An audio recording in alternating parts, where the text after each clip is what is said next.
Blues fans, how are we all doing? Today might be my first bit of luck actually doing the transfers. I've been so consistently unlucky, it's actually very impressive. The past few Fridays I've done the pre-match.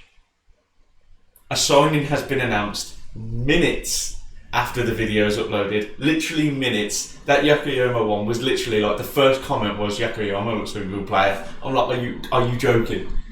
But the past few times it's happened. Today though, however, a new signing, just as I'm about to start recording, Taylor Gardner-HICKMAN. And, you know, I'll continue with my thought that the commentators, they're going to have a nightmare next season. There's so many, like, double-barreled names and so many, like, South Korean, Japanese names, Icelandic names. Oh, my God. They're going to have an absolute nightmare. But this guy looks good, you know. I actually remember him last season, given that he's a championship player. And I thought he was good back then. On paper, he's down as a centre mid. Almost a centre attacking mid. He plays right wing and right back, so he's versatile. He's a big lad. I think he's 6'2", maybe 6'1", 6'2". He's a big lad, man. He's quite technical for his size. He can score a screamer.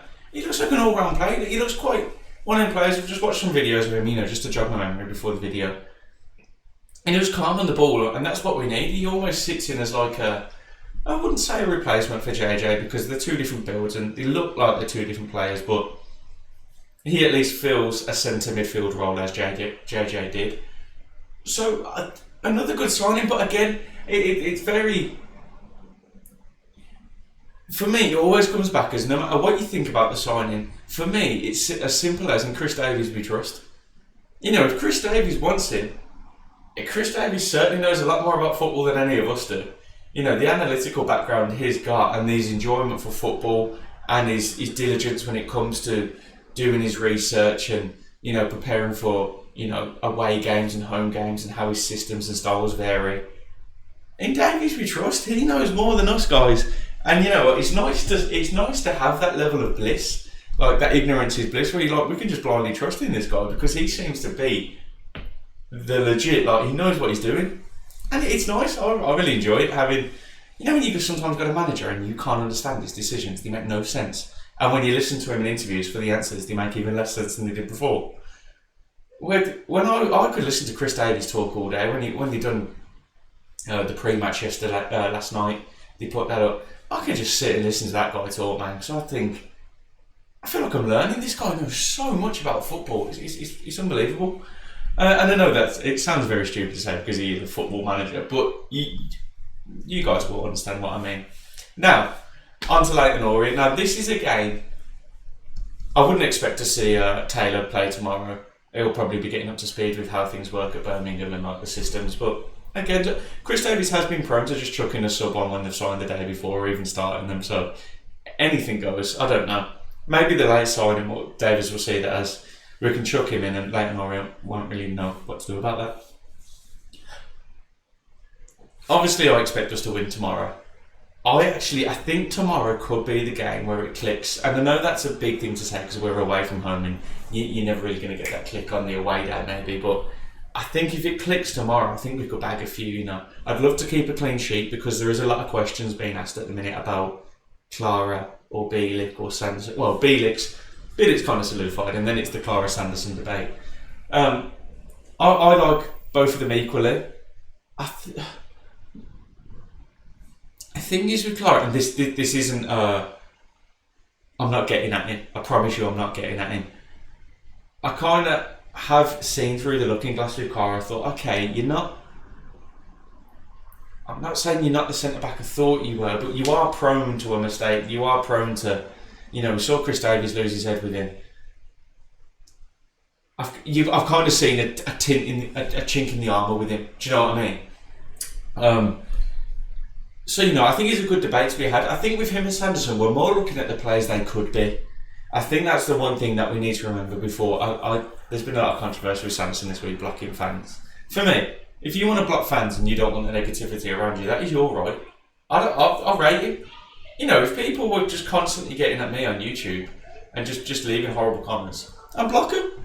I don't need to deal with that. That's not my problem. You want to be negative, I'll just block you.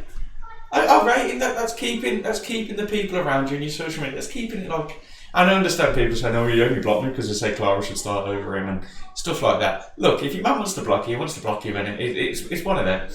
It's not about him not being able to take criticism. Probably. It's about him just wanting to go on social media and have positive messages. He knows before anyone else when he's done something wrong or when he's not had the best game. He'll know before any of us will that he was like, oh God. So, look, I'm not really against it. But with Sanderson and Clara, I think we're kind of looking at the players that they could be. Whereas Bielik, we love him for the player he is. I don't hold that own goal against him last week. That happens in football. You can't hold that own goal against someone. No one wants to score in their own net, do you know what I mean? So, I'm kind of at the point now where I don't mind. I feel like whenever we see one of them, we kind of see him develop a little bit and we kind of see another side of the game. For me, I think Sanderson looks a little bit calmer on the ball. Might be an unpopular opinion. His diag, when he gets it right, that diagonal ball, when he gets it right, it's brilliant. The only other centre back in the league that I've seen do that so far is Bielik, funny enough. And Clara looks like a safe pair of hands, well, despite a few times last week, where he's more of just an out-and-out stopper. He's a ball-winning defender. Get it away, get it gone. And you are definitely going to need that sometimes. At the closing phases of the Wycombe game last week, I was quite happy Clara was there just to hoof it long. And my dad was a bit more like, well, let's play out from the back. I'm like, no. Let's see the win out and then we can work on all that another week. Looking around the field,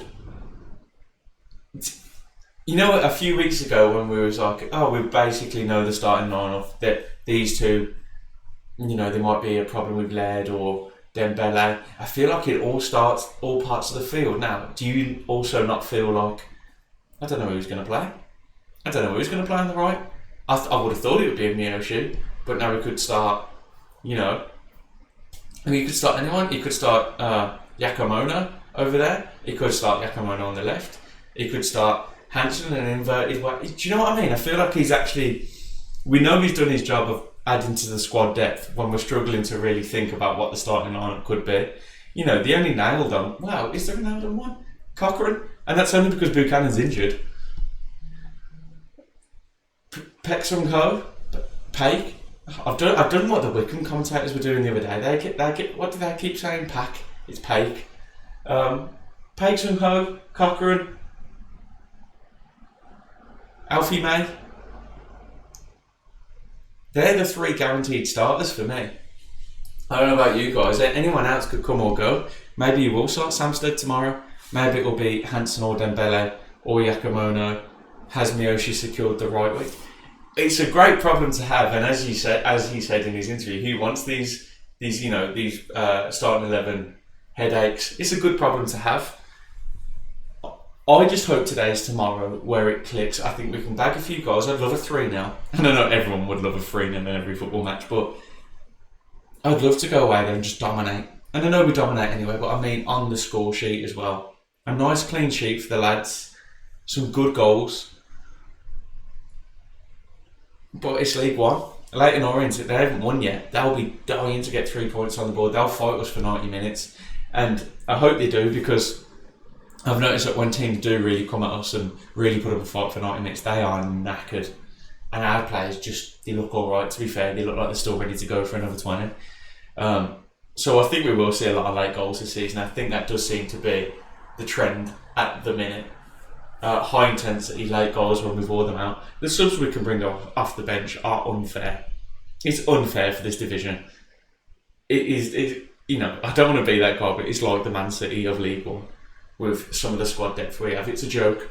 I'm loving it, but as you say, it makes it very hard to predict the starting lineup. And then after that, we got the Fulham game. The cup games never really sell well, to be honest. I was at the Hull one last year when we won. I think it was good. Jordan James, I think. Yeah, Jordan James, good. Not pull out and we moved on. That was a really bad turnout, and Fulham looks like it's going to be a really bad turnout. It's £10 a ticket with season holders. I think it's 15 for non-season ticket holders. So get down there, support the team, support the lads,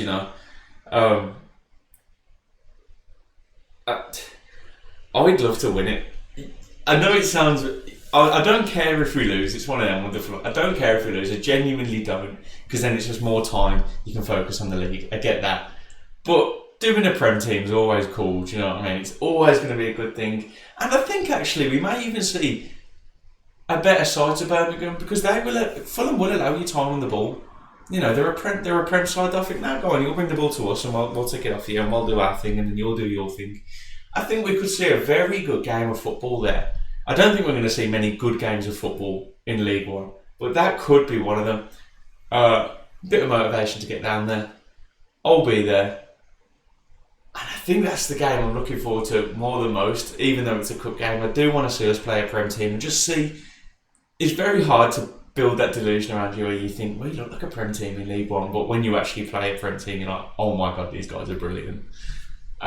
So we'll see what happens. As long as I don't see Jay Stansfield doing this in front of the till, I'll be happy. I don't want him to do that either. You know, like, oh, sorry, respect. I hate that so much. Just celebrate. Just do a backflip.